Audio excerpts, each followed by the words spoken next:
Welcome back to the Victory Kitchen podcast. Today we're going to be going back to basics.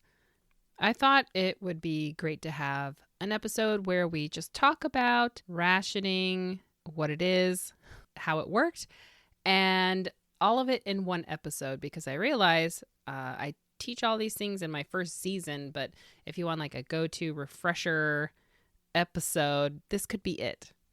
I'm also going to answer the questions I got about food rationing back when I was asking for questions about wartime homemaking. And so I thought having these food questions in this episode would be the perfect fit. All right, well, without further ado, let's go.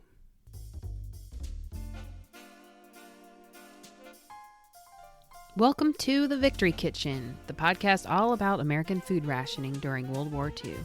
I'm your host, Sarah Creviston-Lee, author, historian, and vintage foodie. I'll be exploring the logistics of food rationing, featuring wartime cookbooks and recipes, and highlighting real homefront experiences. We're going to be learning exactly what our grandmothers had to do to get their food to fight for victory. So before we get started, I had a few housekeeping things. One is I finally have a website update. And so my new website domain is thevictorykitchenpodcast.com. So you can go there and it's, just kind of a way to connect with me. I also continue to post on Substack. That's where I put the bulk of all of my rationing resources that I find for every episode. So I release, new posts for every single episode with the recipes and pictures, stuff that obviously you can't see on a podcast format. And you can subscribe for free. So that way, whenever I post, you can get an email to let you know it's there.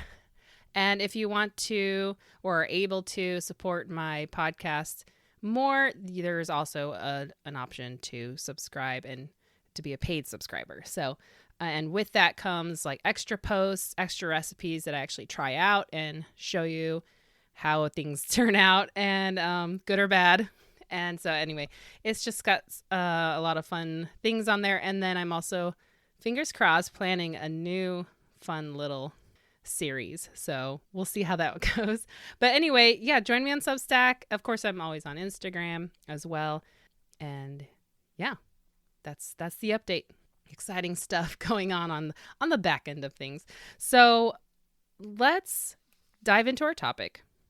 For the past 10 years of doing research on wartime food rationing, I have looked at all sorts of sources, websites, original documents, books, cookbooks, newspapers, magazines. I mean, the list can go on and on.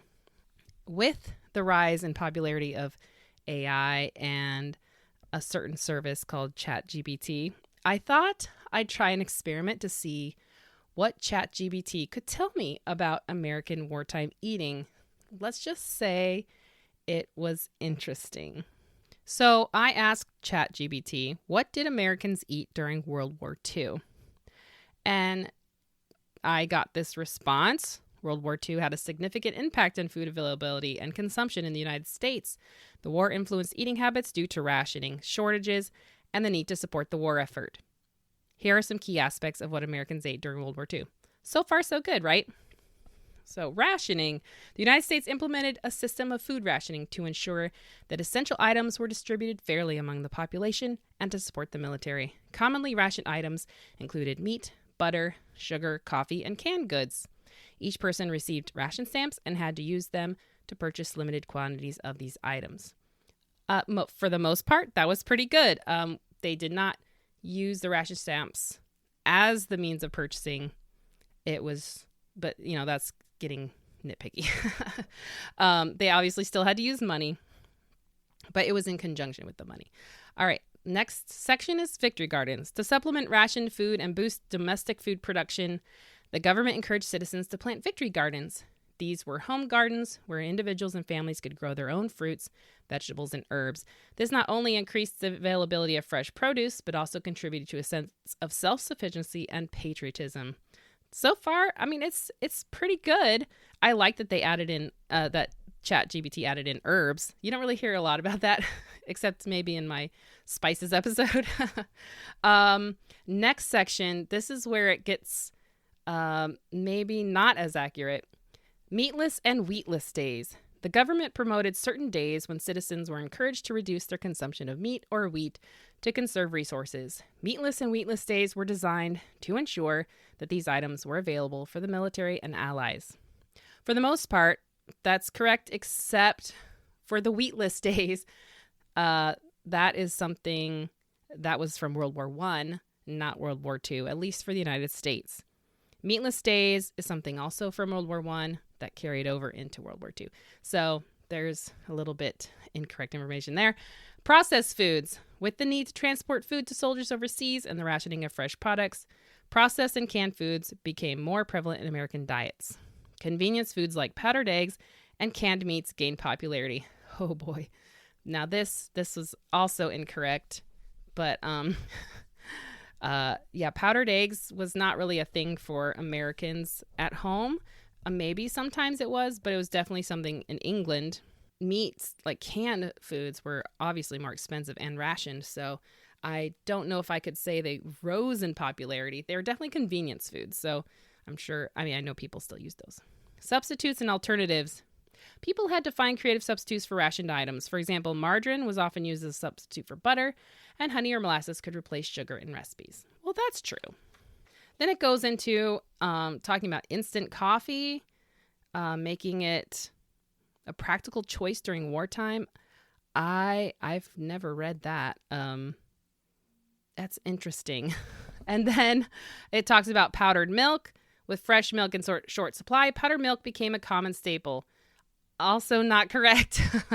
And then canning and preserving is the final section to make the most of available produce.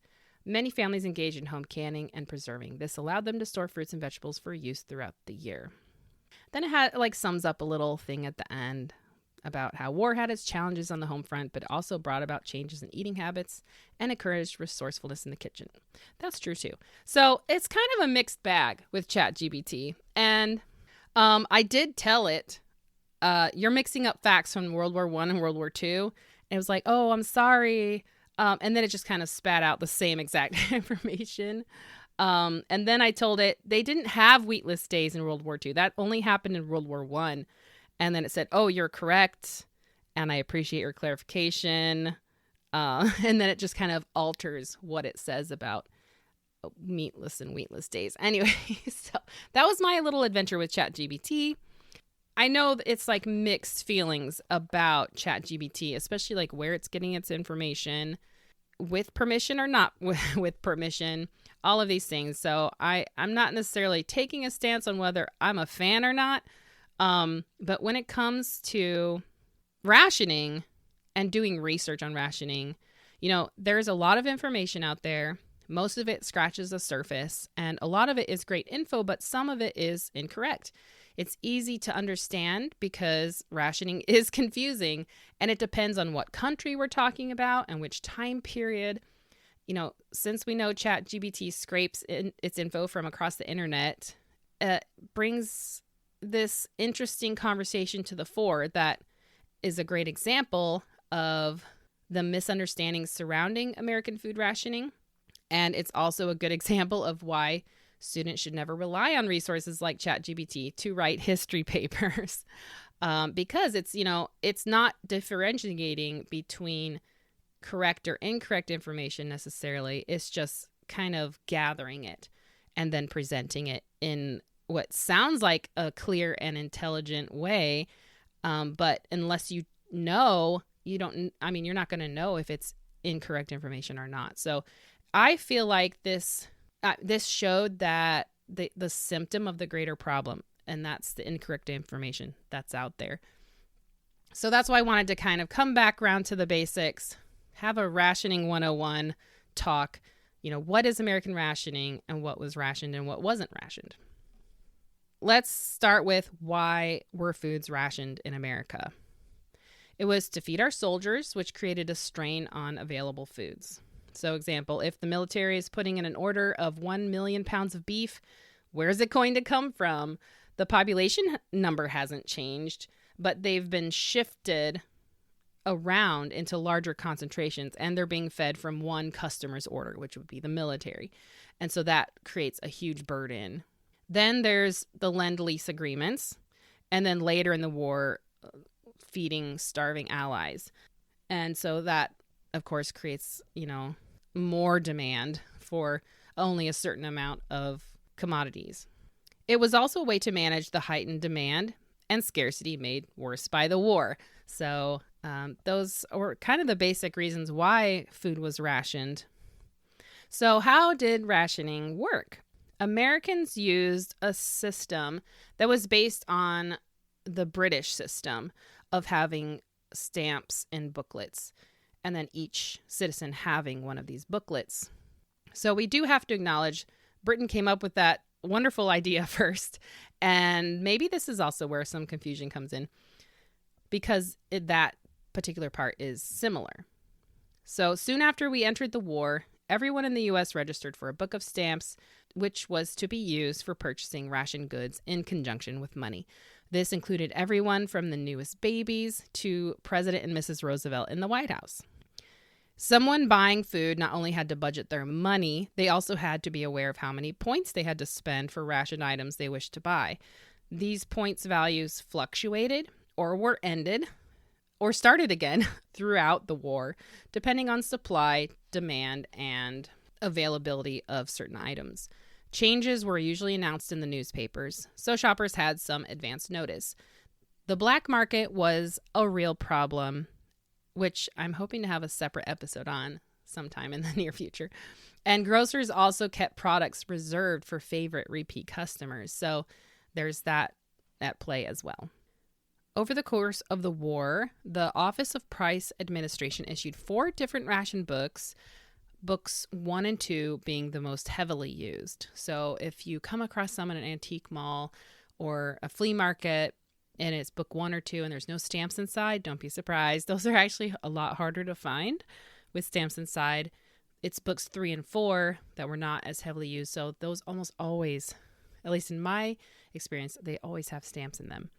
Besides the ration point stamps, the OPA eventually came out with red and blue ration tokens to enable grocers to make their customers change for ration points they didn't use at the time of purchase.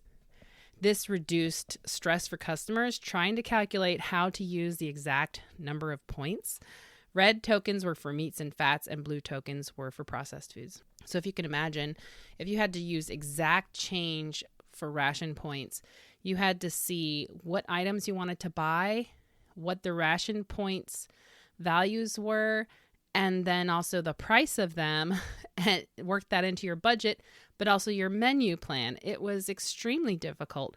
So before these ration tokens came out, it was just a nightmare. So these were a huge boon for customers to be able to get change for their ration point purchases. So now we're going to discuss what was rationed in America and what wasn't. This is where we get a lot of confusion between the U.S. and Great Britain. I have to applaud the British people or people who are interested in British rationing, because this part of their history is so well preserved, so well experienced and practiced. It's just such a fascinating part of their wartime history that the internet is just full of people's experiences trying it out. What happens, though, is when someone Googles rationing, in their mind they're thinking American rationing they want to learn about, but a lot of British things crop up. It's understandable, but they really cannot be compared because the size and climates of the countries and then their wartime situations were so completely different. So that is why it's important to draw this distinction between them. It's also to point out that there's a difference between shortages and rationing. Shortages happen naturally in the economy when the demand outpaces supply. Rationing is a system put in place to manage the flow of goods to consumers to diminish the effects of shortages. And as we've learned, this happened on a localized basis, but also, obviously, the government put in a rationing system. So items rationed throughout the war started and ended on different dates, as if it wasn't confusing enough. Some things were taken off, but then put back on ration. Some things were, like I said, rationed locally, but not by the government. So let's break it down. I do have this visual chart I created that I can put up on Substack. It was for a lecture that I did about rationing at a library. And I found it was really helpful to see just this graph of when things were rationed. So the first thing rationed was sugar. This was rationed May 4th, 1942 through June 1947. And this was the longest item that was rationed for America. Next to come was coffee. This was rationed from November 1942 to July 28th, 1943. So not even a year. And this was rationed mostly due to the U-boat threat in the Atlantic. Once that threat was greatly reduced, coffee flowed once again. Next thing is fats, processed foods, meats, and cheeses. These were all rationed at roughly the same time, March 1943 for fats through November of 1945. And then processed foods, this included canned fruit, bottled fruit, canned fruit juices, frozen fruits and juices, dried and dehydrated fruits like raisins and prunes, canned, bottled, and frozen vegetables, canned soups, baby foods, dry beans, except for soybeans, corn on the cob, whether canned, bottled, or frozen. Anyway, all of these things, these processed foods were rationed from March 1st, 1943 to September 1944, but then from January 45 to August 15th, 1945. So there was a gap, and like I said before, things fluctuated. And finally, meats and cheeses were rationed from March 28th, 1943 to May 1944, then again January 1945 to November 1945. You know, the government wasn't like holding on to these things for dear life forever. Like, it was always meant to be a temporary solution to the wartime food problem. So anytime there was enough supply to meet demand and then some, the government would take it off of rationing. So, but then, you know, the war would turn for the worse, and they needed to ramp up military operations. So then things went back on ration, and it just depended also on global supply, like what was able to be imported and things like that. There's so many, it's so complicated and so many inner workings for our food systems that it's easy to see, again, why this is so complicated and confusing.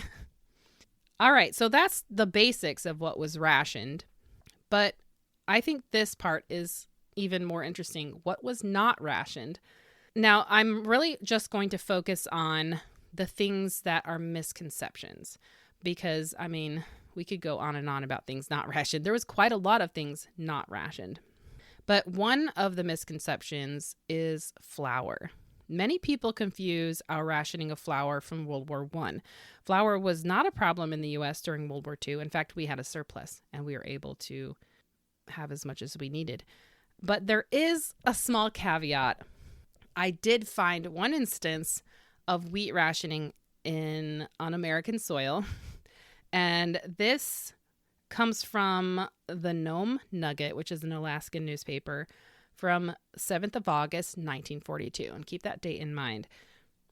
This is what it says. Wheat rationing started on the small American island St. Thomas in the Virgin Islands group of the Caribbean.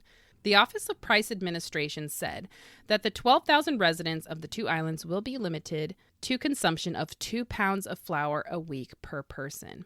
The flour rationing will be carried out in the same manner as the sugar rationing in the States. This was the first wheat rationing of the present war on American territory.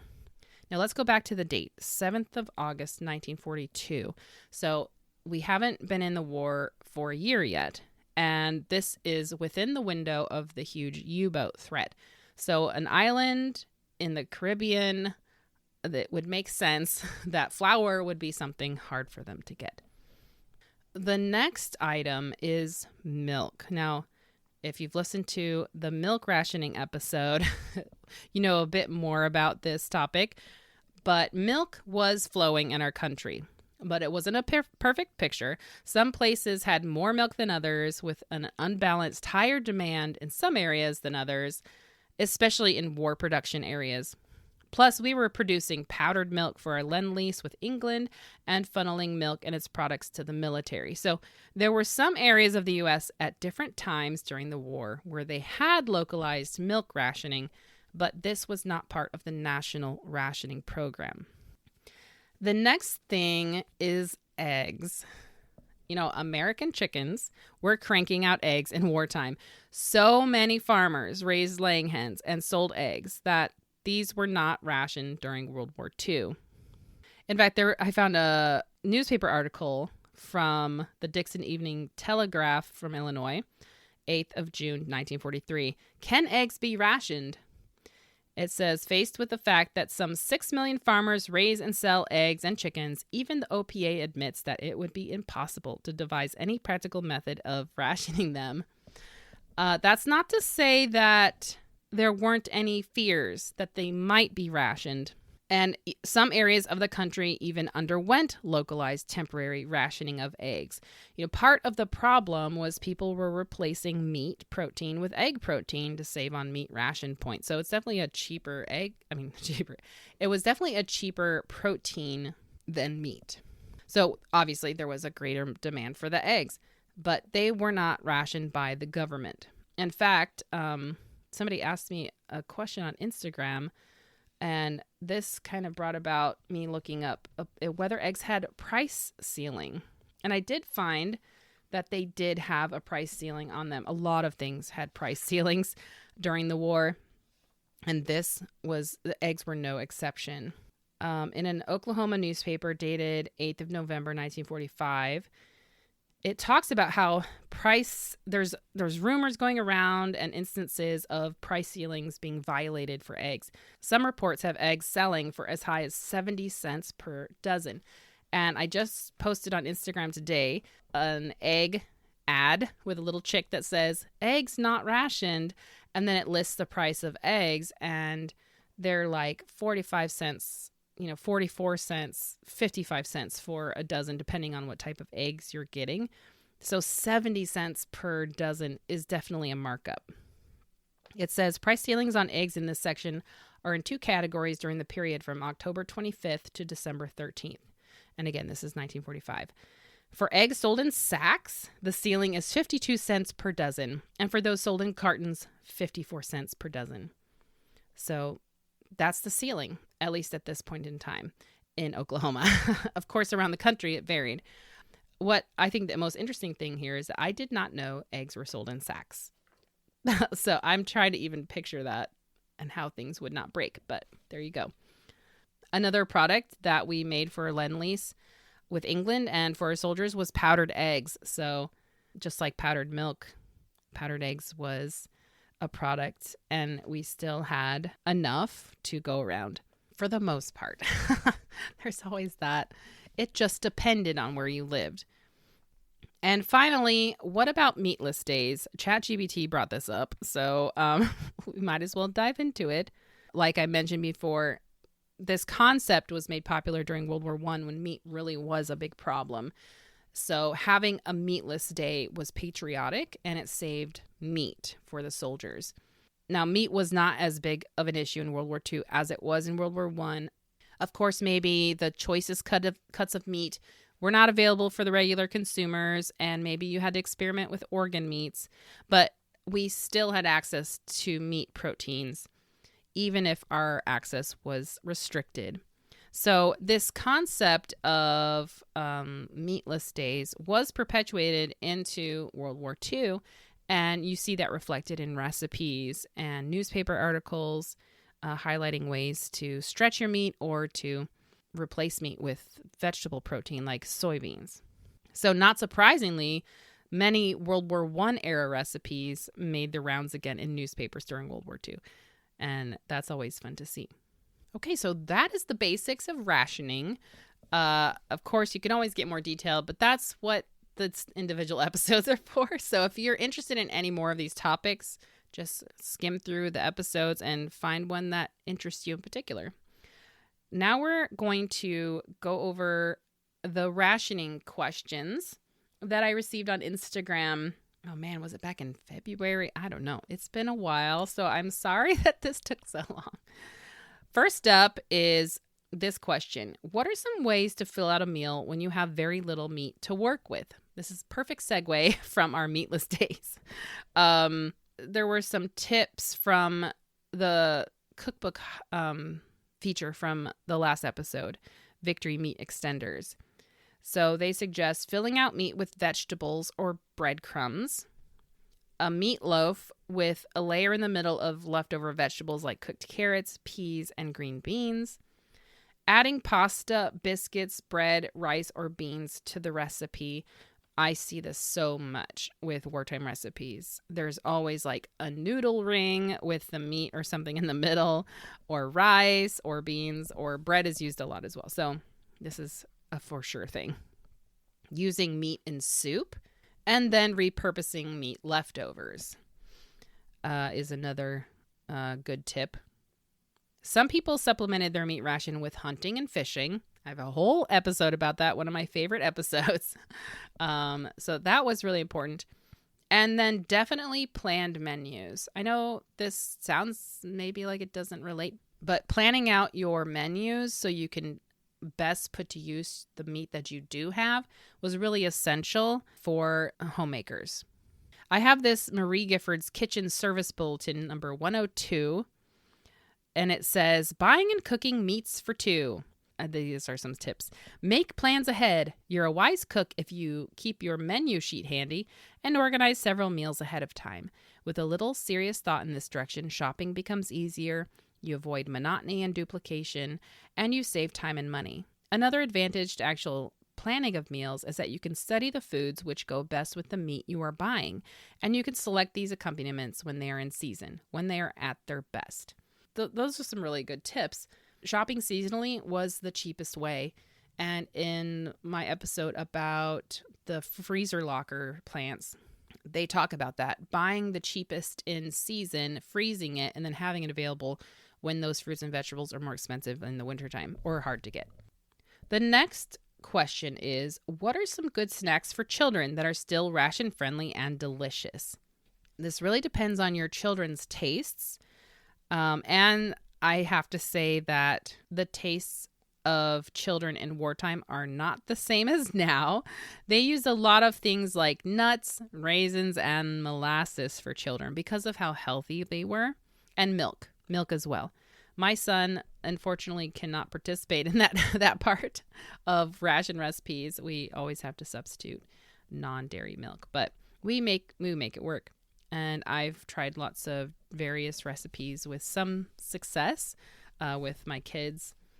And these are the things that they suggest: cupcakes, pudding, fruit milk punch, which is fruit juice mixed with milk, Ovaltine, good old Ovaltine, milkshakes made with fruit and milk like bananas. And these sometimes had ice cream, but most of the time they didn't. These milkshakes were milk mixed with crushed fruit. And so, like I said before, bananas is a very good example. I've tried this type of milkshake with bananas. It's actually quite good. And the recipe is very simple. Banana milkshake is made with 1 cup of milk and 1 ripe banana. Another version is banana chocolate malted milk. Add 4 teaspoons of chocolate malted milk and a 1/4 teaspoon vanilla along with that cup of milk and ripe banana. And that actually sounds really good right now. It's very warm in my office. Maybe I need to go make this after I'm done. I've also found reference for cookie stacks. I don't know if this just means I'll give them a stack of cookies. And of course, cookies. So think the iconic cookie jar with the kid and his hand is in there. This is a favorite of mine: maple graham crackers with nuts. And this is graham crackers with maple sugar sprinkled on top with some like pecans or whatever nuts you like, and then broil it in the oven until it's like melted and bubbly. Oh, it's good. And then another of my favorite children's snack recipes or suggestions is set up a toast party for them. So this is essentially, you have a toaster at the table They're able to toast their own bread, and then you have different toppings available. And obviously this is for children who are old enough to toast the bread themselves without burning themselves. But it's a great idea to have a toast party. It's inexpensive and fun, and they feel independent having a little toast party themselves. The Culinary Arts Institute created a booklet called Bodybuilding Dishes for Kids. And it highlighted 3 meals, breakfast, lunch, and dinner, and also vitamin spark plugs, cheese, nuts, fruits, whole grain cereals, flavored beverages, mostly milk-based shakes. So it's pretty basic food for children, and a lot of it is grain-based and sugar-based, because many people back then thought that sugar was an energy food that was healthy. Not everyone agreed, but that thought was out there. The next question was, I wonder what the role of a dietitian was in these times. There was a nutrition program's fight for victory. It was chaired by Ava Millam, Dean of the Home Economics Department at Oregon State College in Corvallis. The committee was comprised of leading experts in the field of nutrition, health, and agriculture. I would also recommend a book that's been in my wish list for a long time. I have yet to get it, but I heard very good things about this book. It's called The Secret History of Home Economics: How Trailblazing Women Harness the Power of Home and Change the Way We Live by Danielle Drellinger. I'm sorry if I pronounced that incorrectly. Also, I wanted to thank Karina for the information about the nutrition program's Fight for Victory. She filled that research in for me. So hopefully those are 2 resources that will help you if you want to learn more about dietitians' roles in wartime. All right, and the next question was, my son and I saw huge Crocs at the antique shop today, and he was asking me what they were used for. I remember my mom and grandmother's making pickles in them, but I think they were also used for storage. What would have been stored in them, and where were they kept to minimize spoilage? So yes, these Crocs were absolutely used as a way of, like, another option for preserving vegetables, usually using a saltwater brine of some kind. So these Crocs that we're talking about are straight-sided, and usually, sauerkraut's the main thing that people think of, but other vegetables could be fermented as well. I found an article in the Sunday News from New Jersey, July 11th, 1943, and the article's called Salting Vegetables Proves Easy and Satisfactory. And it talks about how all these different vegetables that you can ferment. And I didn't know some of these. So cabbage is the obvious one. Pickles is another. Corn, green beans, spinach, chard, beet tops, turnip tops, and dandelion greens. From corn on, I didn't know you could pickle all of, I didn't know people ate those things pickled. Even green beans. I guess I have heard of dilly beans before, but I've never tried them.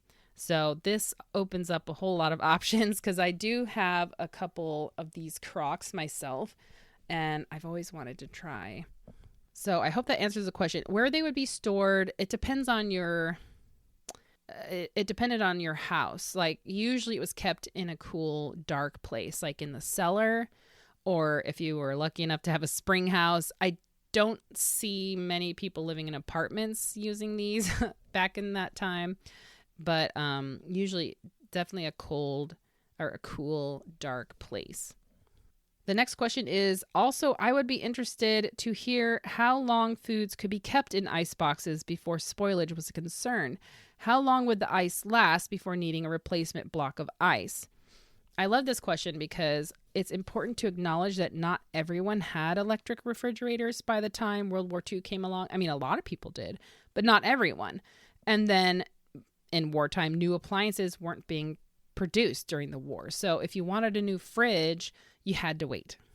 So from my research, I learned that ice in ice boxes needed to be replaced about every 3 to 4 days. Of course, it would probably depend on your model of ice box and how well it was insulated.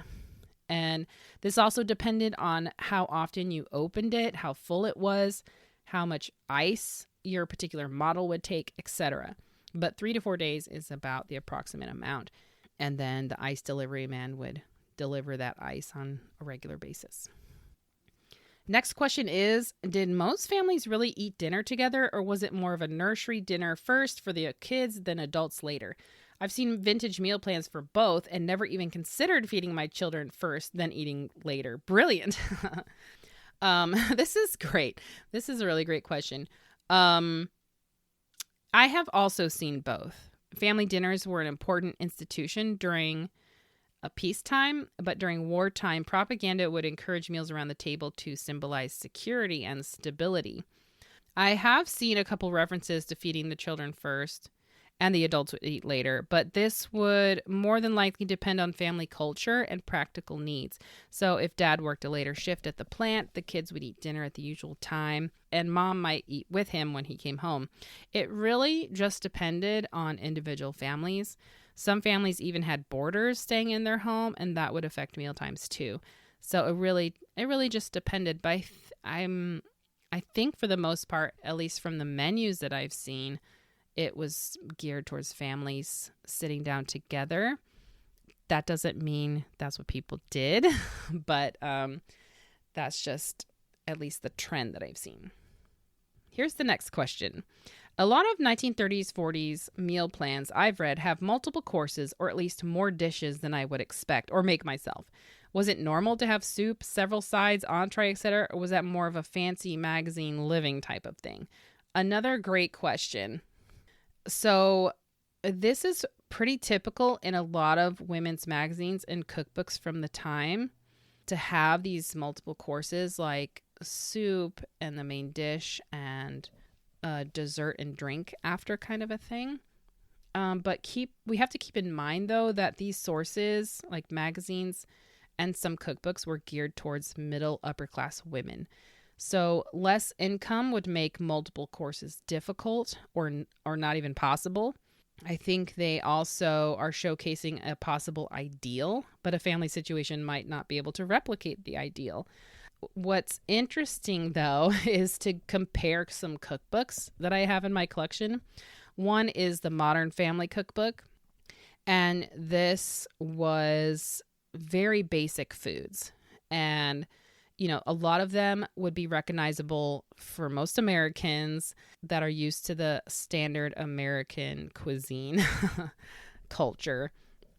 But then I also have the Alice Bradley Menu Cookbook. This is a much fancier cookbook.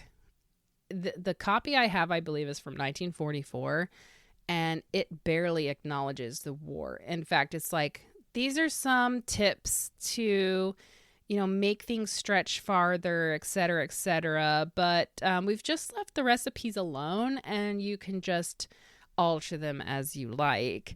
And so if you go through, there's so many fancy recipes. They have the shopping list for the menus, and they're definitely multiple courses. And some of the ingredients are just out there. And like there was one recipe for grenadine syrup. And I mean, I guess this is a popular thing to add to like drinks, alcoholic drinks. You don't really see it used anywhere else. And this particular recipe maybe was for a non-alcoholic drink or something like a dessert. I had to go find it. Grenadine syrup it's just pomegranate juice. So it was just so bizarre seeing that in a wartime cookbook, but this was a fancy cookbook. So it really just depended on, what type of meal you wanted to go for. So, really interesting question. And I think it's fun to categorize cookbooks, see which are like the more simpler fare versus like, wow, this is fancy. I also have to add that besides this idea of multiple courses being due to like middle or upper class ideals of multiple courses, the multiple courses did push better nutrition with more balanced meals and satisfaction. So that's another thing we have to keep in mind. But actually putting these menus into action is very demanding and time consuming unless you were really streamlined, had hired help in the kitchen, or were a full-time homemaker. So If you feel exhausted preparing a wartime menu, don't feel bad because it was a lot of work and some people had help in the kitchen. I don't know. It just lives were different then. I think different enough to make a difference here in how they made these meals. The next question is, were some parts of the country more impacted by the rationing? I would have to say yes. It depended on where you lived, which would greatly impact food availability, or even like the types of foods. Like if you're in Florida or California, getting citrus fruits was no big deal. But for everyone else, that had to travel longer distances. So that's one example. More populated areas, whether cities or factory boomtowns, had a harder time keeping up supplies like milk and meat to satisfy demand. But folks in the country grew and raised much of their food and didn't feel the effects of rationing as acutely. If you lived near a port, you had first dibs on imports like bananas that might come in, where inland cities had a harder time getting those items because of railroad traffic restrictions. So yes, definitely. The last question, I have to give a bit of a trigger warning. If you are someone who loves animals, are sensitive to them, or are a vegan or vegetarian, you might want to skip ahead a little because we're going to be talking about horse meat. So the question is, in the U.S., was horse meat used for rations during wartime? And I love this question because I have seen a photograph from wartime that shows a sign in a store, I believe in Montana, that says horse meat for sale. So this always fascinated me. And I am going to spend a little bit more time on this question just because I don't know when I'll get another chance to talk about this. So the answer to this question is yes and no. Horse meat wasn't a very popular meat option, but its use did rise during meat rationing in the U.S. Part of it was because people were eating it, but it was also because horse meat was a more affordable pet food than beef, especially with higher wartime prices for beef. Horse meat wasn't a very viable option to replace beef, though, because there weren't enough horses. In this article from the Fresno Bee in California, dated December 12th, 1942, it's called "Horse Meat is Not Expected to Solve Shortage." It says, even if all the available horses were killed for food, the additional meat obtained would just be a drop in the huge bucket of demand. And I have to also add that this was the same result facing wild game in this country. There just wasn't enough meat and infrastructure to keep it a viable market option. So they were looking for other options to replace the popular beef, but there just wasn't enough. One interesting note in Montana, one newspaper article pointed out that no horse meat or horse meat products shall be served prisoners in the city jail. That's interesting. So for those who did want to eat horse meat, new laws were created during wartime on a state-by-state basis that required horse meat to be properly labeled in stores and restaurants so it wouldn't be mistaken for something else. Additionally, horse meat butchers weren't allowed to sell any other kind of meat. In this article called "Meat Shortage Spurs Enactment of Laws Concerning Horse Flesh," the Star Press from Indiana, dated March 4th, 1943. And this is talking about the city of Cincinnati. Cincinnati's ordinance is designed to regulate the sale of horse meat and horse meat products in stores and restaurants. Under the law, every dealer selling horse meat must display signs with letters at least 2 inches high which read, "Horse meat sold here." Horse meat dealers may not, under the ordinance, handle or sell any other kind of meat or meat products. Owners or operators of restaurants serving horse meat or food products containing horse meat must display signs in each room reading "Horse meat sold here," with letters in the sign at least 4 inches high. If menu cards are used, food containing horse meat must be so designated on the menu. Dealers selling cooked or prepared horse meat products at retail under the ordinance must stamp or label these products with the words "horse meat" or "horse meat products." So they were making it very clear that by law, you had to label horse meat for consumers so that they knew what they were eating. There were 4 government-inspected horse meat packing plants in the U.S. one in Rockford, Illinois, another in Topeka, Kansas, another in Linden, New Jersey, and finally in Butte, Montana. Government-inspected horse meat was marked by a green hexagonal mark, which differed from, I believe it was a circular purple mark for other meats. In another article from the Oklahoma Livestock News from May 7th, 1943, it's called Who's Eating Old Dobbin? Oh, dear. It says, the OPA has just recently put ceiling prices on horse meat, designating the prices cut by cut with a top price of about 17 cents a pound for ground horse meat and a little less for what might be called the better cuts, thus valuing horse burger above horse meat porterhouse steaks. Wow, I never thought I would be saying those words. But, I mean, this was a fact in wartime. It was sold, and some people did eat it. The final word on horse meat is by the Glendale Horse Meat Company. And this is from the Arizona Daily Star from January 1st, 1943. A trial of this meat will call for more, and it is felt that we are offering to the public a new meat item that is tender and delicious in taste, nutritious, and a food that will in no way lower the standard of living. It will be sold at reasonable prices, and the willing support of the housewife will help to combat the black market now prevailing on some other meats. To give it a trial is a patriotic duty. Of course it is. Oh, don't you just love that? That the horse meat company is saying it's patriotic to eat horse meat. So, I think another interesting point that they make is in trying to sell the horse meat is that it helps to combat the black market now prevailing on some other meats, which, it's probably chicken, beef, actually beef and pork. Those two things. Interesting. So, well, with all this talk of black market, I do hope to do a black market episode soon. It is in my plans. I'm just not sure exactly when. But anyway, that is the final word. Thank you so much to everyone who submitted questions back when I was planning my homemaking edition, wartime homemaking edition episode. And for all these great food rationing questions that you sent me.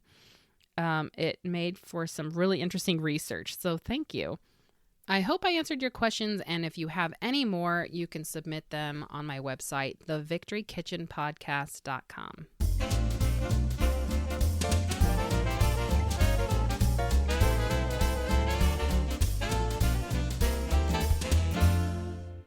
Today's cookbook feature is the Modern Hostess Cookbook, the Patriotic Edition, special money-saving, time-saving, and sugar-saving recipes for American homemakers. This was published in 1942. And the editors are Marjorie Dean and Eleanor Lynch. This is more than a booklet. It's definitely thicker. So almost kind of like a magazine, but with newsprint paper inside. So definitely wartime quality paper. But it has official food rules, nutrition information, a vitamin mineral chart, and then a buying guide. Then it has all kinds of recipes, from beverages to eggs and cheese, money savers, time savers, leftovers, home canning, desserts, served by conserving menus. I mean, packing the lunchbox, they've got all kinds of topics you could think of. It's actually quite a cool little book. The recipe that I chose, well, I mean, it's been hot. Here in Maryland, it's been in the mid to upper 90s in June. That's just unheard of. So I thought something cool sounded delicious. So I gravitated toward this interesting recipe for molasses praline ice cream. And it says in parentheses, this is a sugar-saving recipe. It sure is, because it calls for 4 egg yolks, half cup of molasses, 1 cup hot milk, 1 cup whipping cream, and then a 1/4 cup chopped roasted almonds. The only sugar in here is molasses. And I actually substituted pecans. I'm a huge pecan fan. Plus, I've never heard of praline anything with almonds. It's only ever pecans. I mean, I could be wrong. It just, and then almonds in ice cream, they're, it can be okay, but if they're too big, they can, when they're cold, they're hard to eat. So just pecans all the way for this recipe. So you beat the egg yolks slightly, combine with molasses, add the milk slowly, and this is the hot milk, remember, and then cook in top of a double boiler over hot water until mixture thickens, stirring constantly. Then you cool it, stirring constantly until cold.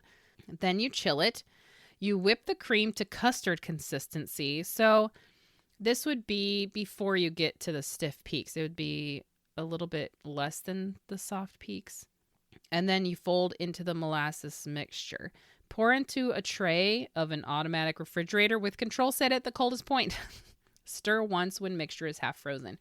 So our ice cream maker broke, and so I just did it the vintage way. I put it in a pan and stuck it in my freezer. And then I did stir it once when it was half frozen. This recipe is great if you love molasses. So I do enjoy molasses, but I do have to be careful with my molasses consumption because ever since my first pregnancy, molasses makes me nauseous.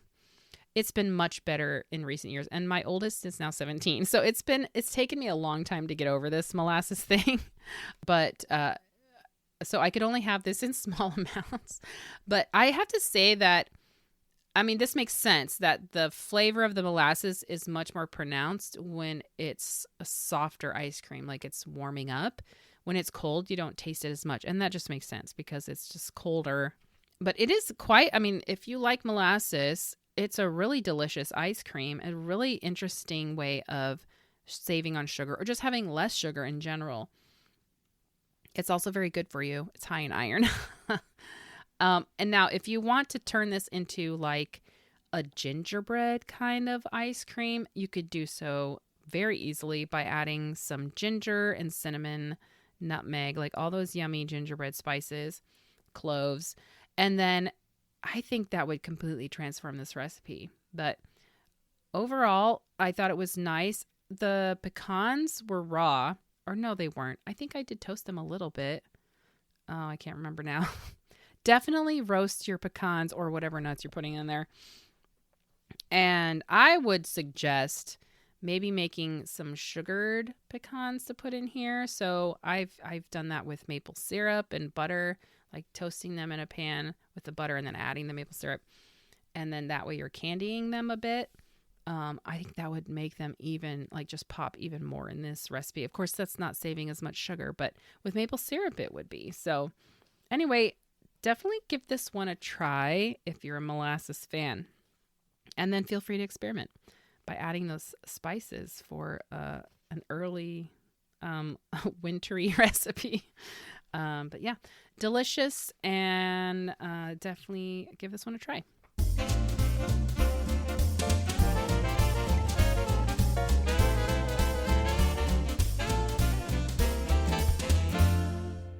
Today's Homefront highlight is excerpts from this article from the Women's Home Companion from August 1943. It's this article written by Elizabeth Hawes, My Life on the Midnight Shift. It says, wondering how you take to work in a war factory? Here's the inside story from one of America's best-known fashion designers. She took a job in a plane plant and loved it. It's a little bit of a long article, but I'm only going to read a few selections from it. One thing I didn't expect when I took a job in a factory was that I'd actually like the work itself. I thought I'd like the company, although I didn't realize how much. But machines, I'd always understood, drove people mad with monotony. As a well-publicized and successful designer of women's clothes, however, I was really finished in 1939 when Czechoslovakia fell. A lot of women still had an urge for Hawes clothes, but while the world was burning up, Hawes wasn't going to be able to keep her mind on the exact height at which Mrs. X's waistline should be placed. So finally, in 1940, I closed my custom-made dressmaking shop. Meanwhile, my intelligent, intellectual friends talked and talked. What will the Germans do next? What will happen after the war? What about income taxes? And equally intelligent but less intellectual friends talked and talked. The servant problem. Do cotton stockings fit? Shall I join the Red Cross or the CDVO? I had to look this up. The CDVO was the Civilian Defense Volunteer Office. It was an official agency of the New York City War Council. She continues, "Finally, I figured the deadly effects of the machine couldn't kill me any quicker than the endless flow of useless conversation. So a few months ago, when everybody was talking about the production crisis, can women do it? Will women do it? How are you going to make women do it? I began to murmur that I guessed I'd go into a factory and find out how the wheels went round. Everybody said I'd never do it. A lot of women added that they thought I'd be wonderful if I did do it, but personally they knew they just couldn't. Now that I've worked a few months in a plant on the graveyard shift too, the only wonder to me is that all the women in the USA aren't storming the factory gates. I'm convinced that any healthy woman can work in a factory and like it. My biggest regret is that I had to leave because I'd agreed to do some riding. My biggest ambition is to get back. Sure, I caught a bad cold. My hands aren't soft anymore, but they're as smooth as the steel I worked on. My child got sick and I missed my sleep. I couldn't get butter before it was rationed because I never had time to shop for it. I never did get a potato. So what? All the other women had to do cleaning and laundry as well as cooking and shopping. I was spared that. Yes, there was a certain amount of griping that the food off a steam wagon at 3 a.m. was warmed over or the sandwiches were dry, that the buses we took to work were crowded. But the biggest gripe was when we didn't have enough work to do. We were in a brand new plant and the workers, most of them untrained like me, were being moved in with the machines. Production wasn't flowing along smoothly, and we had come to the plant to work. The plant itself was exciting. It's one of the Wright aeronautical plants in northern New Jersey. I believe the biggest airplane engine plant in the country. You feel you're in a small town, only the streets are lined with machines. Electric trucks honk at you constantly, and people on bicycles flit past as you wend your way from the locker room to your machine a mile or so distant. There are no windows. Air conditioning and thousands of long blue lights take the place of the breezes and the sun. My first machine was a grinder. When Joe, my lead man, taught me how to use it, he told me that every time I turned my back on it, it would change. I just smiled. I still thought machines were automatic. I loved Joe. He was a good teacher. An Italian boy about 24. He knew his business, and after he'd shown you what to do, he'd let you go ahead and make any kind of mistake that wasn't going to ruin you or the machine until you'd got the right routine into your head. And then skipping ahead a little. If I have said little about whether it makes you feel good to be doing something vital during a war, it's because I've lost the habit of talking about the war, or what I am or might be doing about it. We never spoke of the war at the plant. Sometimes somebody said, I got a letter from Bill today, or I haven't heard from Jim in 3 months, but that was all. Thank heaven none of the women in the plant had ever been told by authoritative sources, quote unquote, as I had, that the women of the USA are unpatriotic, that they're just working for money. They are working for money. Money to feed their kids, money to keep their homes together, so their sons and husbands can fight. They never speak of being useful because it might sound boastful. It might sound as if you were taking credit for losing sleep, for tending sick children at home, for not having time to shop carefully, and for still turning up at work. But mostly, I want to go back to Wright's new plant because I think the women who work in war plants and the men who first help them and then work with them are the luckiest people in the world. There's an equality developing there, unlike any I've ever seen. Joe was an Italian, Nell a Negro, Susie Irish. There were Germans, Poles, Hungarians, Gentiles, Jews. Slowly you could see there was no difference between any two of us. Gradually, everybody was beginning to work as one unit. When you see something like that happening, you feel you're not just doing a job to help win the war. You also have the profound pleasure of seeing the future peace being worked out before your eyes.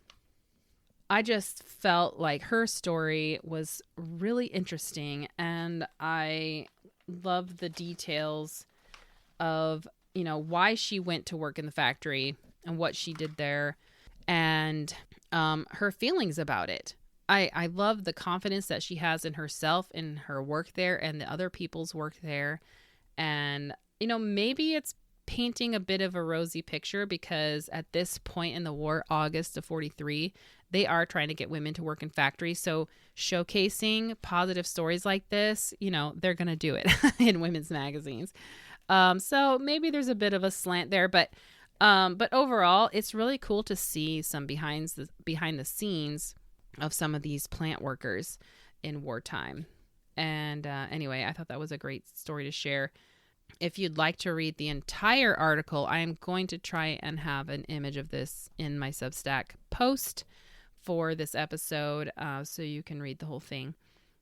And she goes into even more detail. So anyway, before I let you go, I did want to say, if you or your family has a wartime rationing story, or just a wartime story in general in America, I would love to hear about it and share it on my podcast if that's something that you'd be interested in. If you do have a story to share, please head over to my website, thevictorykitchenpodcast.com, or even contact me on Instagram. My handle's at Victory Kitchen Podcast, or on Substack, which is victorykitchenpodcast.substack.com. And, send me your story. Make sure to include the people that are involved in the story, a way to contact you, and just any other information that details that you like to include. So anyway, that's it for this podcast episode. Thank you so much for listening, and I will talk to you next time. Bye.